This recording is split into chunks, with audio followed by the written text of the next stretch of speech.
Welcome to Spooky TV. So the Bob Marley biopic is in the works. Yes, the Bob Marley movie, long awaited. And they have selected a British actor to be the lead actor. You know what I mean? The man who is going to play Bob Marley.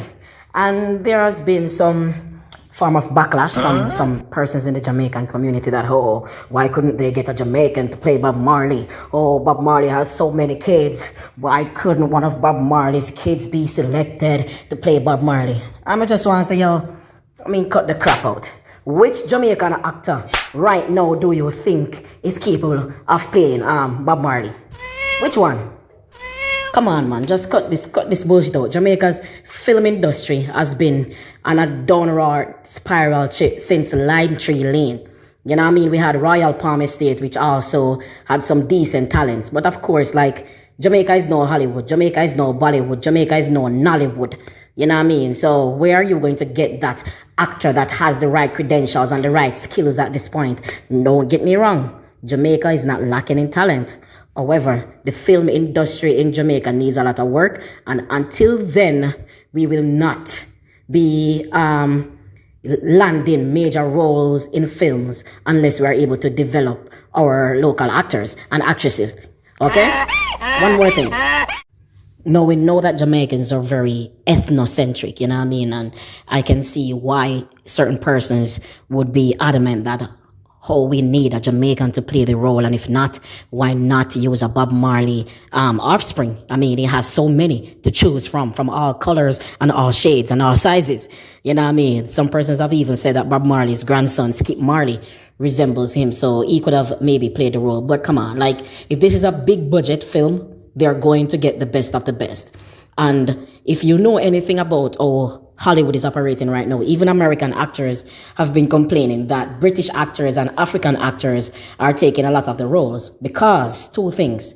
They are not expensive. They are not very expensive. And they are very easy to work with. Critics have said that American actors tend to be divas and they demand too much as it relates to amenities and money, you know what I mean? So it's easier to get a British actor or one from Africa.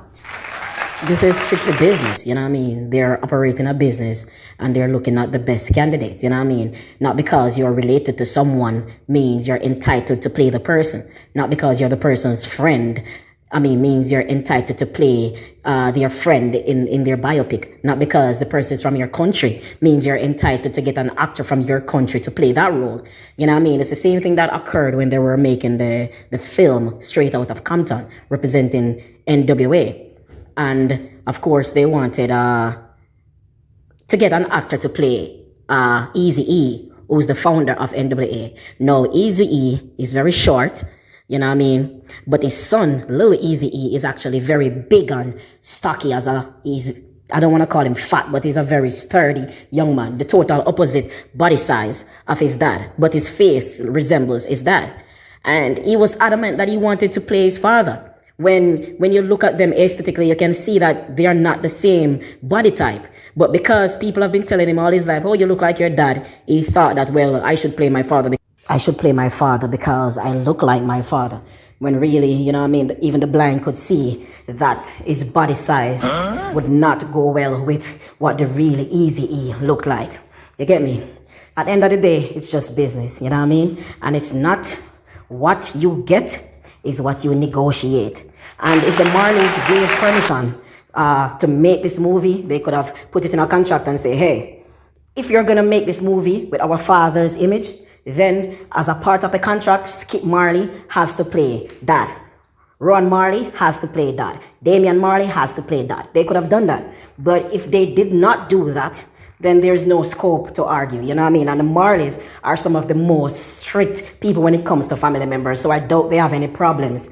I doubt they have any issues with this business decision, you know what I mean? Because when it comes to paperwork and business and dot and T's and whatever, the Marleys are usually very much on top of their game. So if indeed they're using the British actor, I'm sure the Marleys are aware of it and they signed off on it, you know what I mean? Because they don't play when it comes to paperwork and using the Marley name and image, you know what I mean? So that's that. As it relates to Jamaican actors, I would say that, like, the film industry needs a lot of work. There are some guys there that definitely has talent, you know what I mean? And with the right harnessing and stuff like that, we can definitely see good talents coming out of Jamaica where acting is concerned, you know what I mean? But of course, development is needed, money is needed. Like the other day, I saw where the government were saying they spent over 300 billion on community initiatives. Nobody knows where that 300 billion went, but it would do them just to invest some of that money that they're stealing. Invest it in the talents of the young guys there. Invest it in the film industry. You know what I mean? So that some of these talented guys that we have in the island, their talents are not going to waste. You know what I mean? So that we have to get actors from all the way in England to represent our ears. Much love.